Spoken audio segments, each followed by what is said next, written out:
सरकार के सहयोगियों को ये कहना चाहते हैं कि हमारी शरीयत में मुदाखलत बंद करो।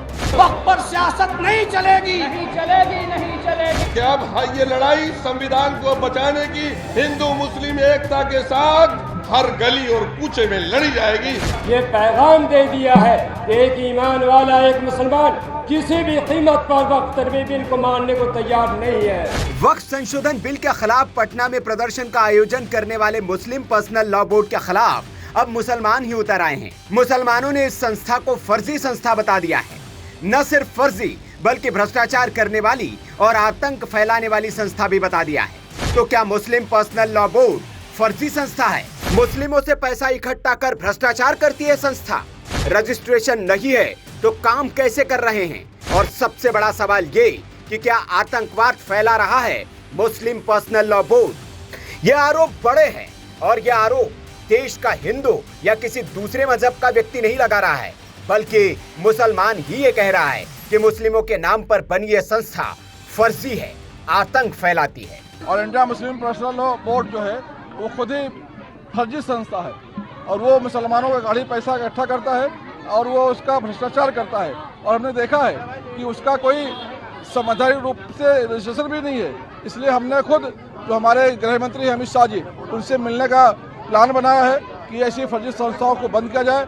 मुसलमानों को लगता है बोर्ड यानी सरकार की कोई संस्था, इसलिए उनको चंदा भी देते हैं और उस चंदे का उपयोग आतंकवादियों को छुड़ाने में और आतंकवाद को फैलाने में करते हैं। इसका मैं बहुत कड़ी शब्दों में निंदा करता हूँ।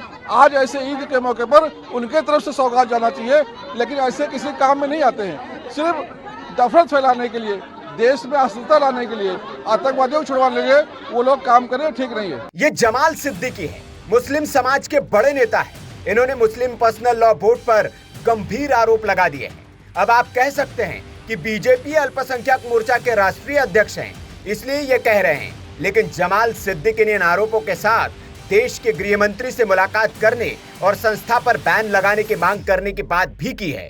दरअसल इस संस्था ने देश भर में वक्फ संशोधन विधेयक के खिलाफ आंदोलन का ऐलान किया है। पटना में हुए जुटान के दौरान बड़े बड़े भाषण भी किए गए। एक नेता ने तो बिना सिर पैर के आरोप लगाते हुए पीएम मोदी पर भड़ास निकाली और मस्जिदों पर ताले लगाने की बात कर मुसलमानों को भड़काने का काम किया। ये हमारा मजहबी मामला है। वक्फ की जायदाद किसी और की नहीं, मेरे बाप दादा की, मेरे पूर्वजों की जायदाद है। ये जायदाद शराब खाने के लिए नहीं है, ये जायदाद तमाशा खाने के लिए नहीं है। ये जायदाद बेवाओं के, यतीमों के, गरीबों के, मजदूरों के, बीमारों के मदद के लिए है। और मोदी इस मुल्क में मुसलमानों को चैन से जीना भी नहीं देना चाहते हैं और कब्रिस्तान में चैन से दफनाया जाए उसके लिए भी हालात वो खराब कर रहे हैं। अगर ये काला कानून बन गया तो न जाने कितनी मस्जिदों में ताले लगेंगे, खानकाहें वीरान होंगी और कब्रिस्तानों में बुल्डोजर चलेंगे। हम इस मुल्क में खाना जंगी नहीं चाहते हैं। इस मुल्क में हम आइन पर हमला है।